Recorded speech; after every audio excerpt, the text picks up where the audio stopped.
We're going to be refurbishing some Dell desktops today. These ones in particular are Optiplex 780s. One of the first things we want to do is we want to remove most of the stickers that are on it. But there are stickers that we want to keep. So some of those stickers that we want to keep are what we call Certificate of Authenticity, or COA stickers, which look like these right on top. These have Windows product keys on them, and we want to leave those. We also want to leave stickers that are from the manufacturer. So Dell has stickers that have service tag and express service code. We're going to leave those on there. We can also leave stickers that tell about the specifications inside of the computer, so these Intel stickers can stay, as well as some stickers you can see on the bottom that have to do with product information. The stickers that we want to get rid of are stickers that are added by whoever previously owned the computer. A lot of times some of the stickers might say property of or things like that. This computer here has this sticker, and this was added by whoever previously owned the machine, so we will be getting rid of that one. Once we have the stickers removed, our next step is going to be dusting the machine. The machines will come in with various levels of dust, but we do want to make sure that we're dusting all of them. This one here, we can see some dust bunnies down in the corner and whatnot. But we really want to make sure that we are also not just dusting the areas that we see, but also behind components. So like underneath this optical drive here, underneath the hard drive tray. We really also want to make sure that we're dusting any area that a fan blows air across. So we want to dust through the heat sink here for the CPU.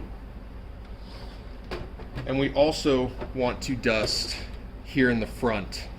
There's actually visual dust here, and a lot of times there are. We want to make sure we can get rid of all of that.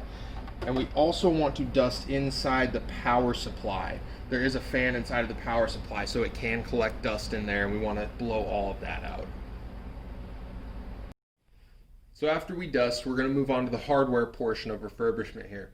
One of the first things we want to check for when we open a computer is if it comes with a hard drive in it. If it does come with a hard drive in it, we want to set that hard drive aside so that it'll be securely wiped later, and we want to replace it with a hard drive that has already been securely wiped. Another component we're going to check in here is going to be the RAM. So in this computer we do need to remove the optical drive to get to the RAM sticks. And right now we are standardizing these Optiplexes to have 4 gigabytes of RAM. This one in particular has one 4 gigabyte stick, so it only needs the one. There are instances where you may do two 2 gigabyte sticks or 4 1 gigabyte sticks. And very rarely I have done a 2 gigabyte stick with 2 1 gigabyte sticks. We just want it to add up to 4. Other than that, we also want to check to see if it has a CMOS battery, which in this computer is located just under the hard drive here. Another component we'll be looking at is the optical drive. If the computer does have a spot for an optical drive, we want to make sure it's present. This one has it here, but this one we can see has a slot for it, but it does not have an optical drive. So during the refurbishment process, when we are checking the hard drive and the RAM, we can actually go ahead and replace the optical drive here. So you plug in all the right cables, of course. And you want to make sure it is fully seated into place there. Once we finish checking the components, we want to make sure that everything is properly plugged in.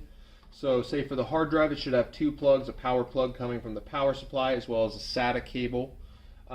Same thing here with the optical drive. It has a power cable and a SATA cable. There is underneath this optical drive a CPU power cable. We want to make sure that's fully seated there.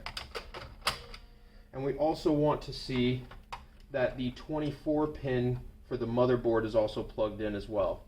Another good thing to check are the fan connections. So the CPU fan is plugged in down here. There is a fan underneath the hard drive that is plugged into the motherboard there.